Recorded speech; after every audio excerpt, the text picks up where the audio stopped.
Let's return now to politics. Joining me is the Assistant Minister for Competition, Charities and Treasury, Andrew Leigh. Thanks for your time. A big focus this week on electoral reform.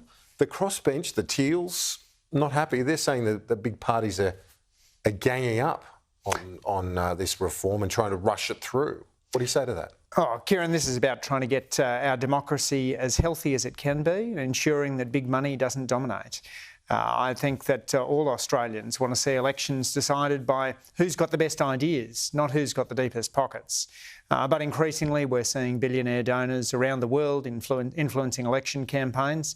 We don't want to see that happen here. But their argument is for an independent without a profile, sometimes like the Teals, they might need to spend more than $1 million to help build their profile up against an incumbent Labor or Liberal candidate.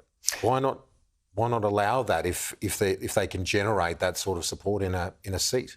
Well, because ultimately we need elections to be decided on one vote, one person, one vote, rather than $1, one vote.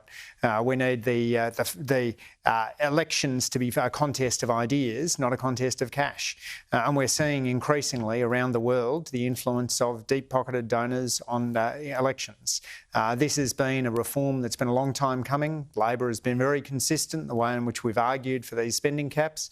They've existed here in the ACT for quite a while, and I think they've worked very well. On the ACCC inquiry, it's not as fiery as, say, the Senate hearings, but when it comes to the Coles and Woolies, but what's the latest on that front? Can you give our viewers a sense of what that's going to achieve, that ACCC inquiry this week?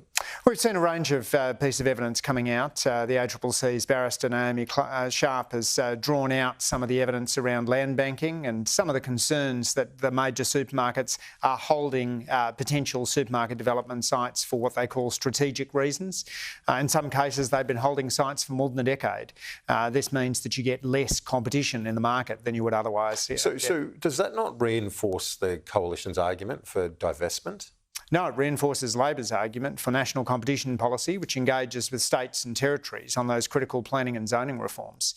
There's nothing in divestment that would stop land banking, but there's everything in the way in which Labor has systematically approached supermarket policy. And you've also heard the supermarkets claiming that their sector is highly competitive, which I think led many Australians to think, price check on aisle one, this one doesn't seem to be checking out. I know, as an economist and someone who's been arguing the case for renewables, I want to ask you about my colleague Chris Uhlmann's got a documentary tonight on Sky, The True Cost of Net Zero, and in it, AEMO, the regulator, is quoted, and they said the same thing in Senate estimates recently, but there's no guarantee the government's race to renewables is going to drive down power bills.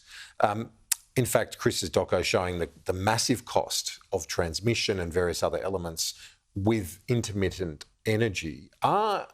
Is the government misleading consumers and voters about this issue, saying it's the cheapest cost of energy? Oh, well, it simply is, Kieran. Now, if you look at the 750,000 Australians who've installed solar panels since we came to office, they've done so because they understand that brings down their household power bills. The sun doesn't send an invoice, the wind doesn't ask you to pay. But it's not. The sun's not up all day. You need those other firming capacities. Yeah. And that's the problem, isn't it? That when you have such a massive structural shift, the transmission lines, the various other costs do flow through to people's power bills because they're certainly not feeling it right now, are they? Oh, what we're seeing is a big investment in interconnection, in batteries, in pumped hydro, which is a form of wet battery. All of that sits around the renewables ecosystem.